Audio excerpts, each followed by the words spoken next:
Coach Lenny here on the scene. Oh. 3 days out, we're here back in Brooklyn. How special is it for you to come back to Brooklyn and bring the belt back home?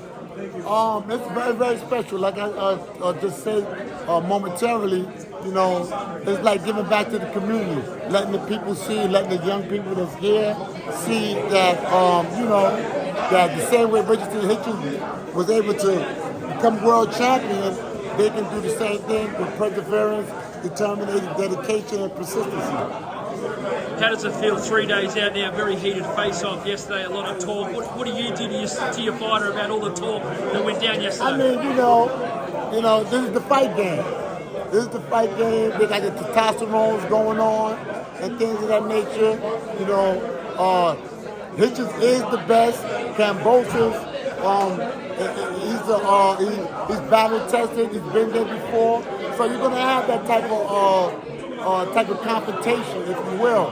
However, at the end of it all, Richardson Hitchins on the night of the fight, his hands will be raised still and still champion of the world. Lenny, for you as a trainer, have you had, the last fighter you fought was a southpaw and Liam Paro. Have you had to change? Because you haven't fought a southpaw for a while, but now you go from southpaw back to orthodox. Have you had to change much to get back on that orthodox grind? You know, Richardson Hitchins stays in the gym. He stays in the gym, so we get southpaws sparring, we get orthodox sparring. It doesn't matter. And when you can fight, like I always tell him, you can fight. Do you think Kambosos, when he fought Haney, he went southpaw a couple of times? He even did it against Loma just a couple of times, sort of swing over. Would you think that he might go southpaw? Say that again? Do you think Kambosos might switch and go southpaw? If he does, we're prepared.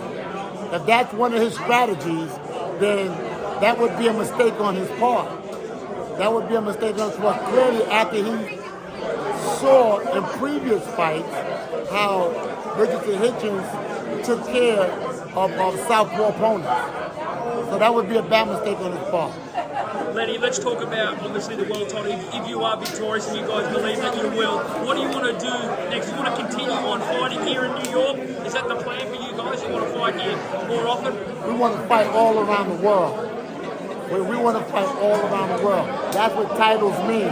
World champion means we fight anybody that comes, whether it's in Dubai, whether it's in New York, whether in Saudi Arabia, anywhere. So, you know, this is what it's all about. This is what a world champion do or does. Another guy that's coming up now, Abdullah Mason. He got the headline on Saturday night in Norfolk. What did you think of his performance, and how great is that young kid? I think that he's on the right track. He's a good puncher.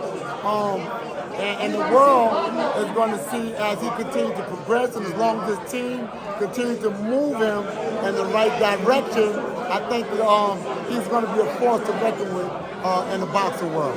Obviously, him and Jay Prince and that, they move very smart. They're going to obviously calculate. Who would you like to see him with next, or not rush him?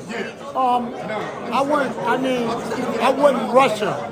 I wouldn't rush him. I would take my time because he's still developing as a young man in the professional ranks of boxing. Last but not least, what do you think? Obviously, Abdullah Mason had his opportunity to headline the event. What did you think about Keyshawn missing weight? He missed by 4 pounds, Lenny. That was a lot of weight.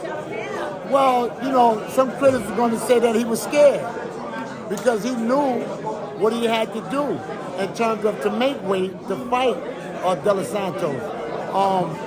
I think that this is going to be a learning lesson for him. I think that, if he didn't want to fight, he should have never took it. Because now, he put himself in a bad position.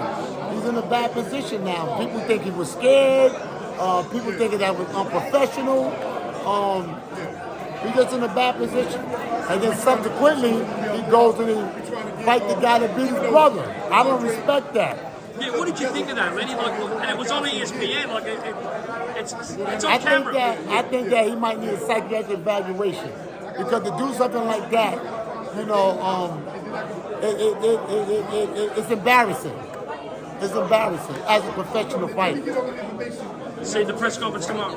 Thank you.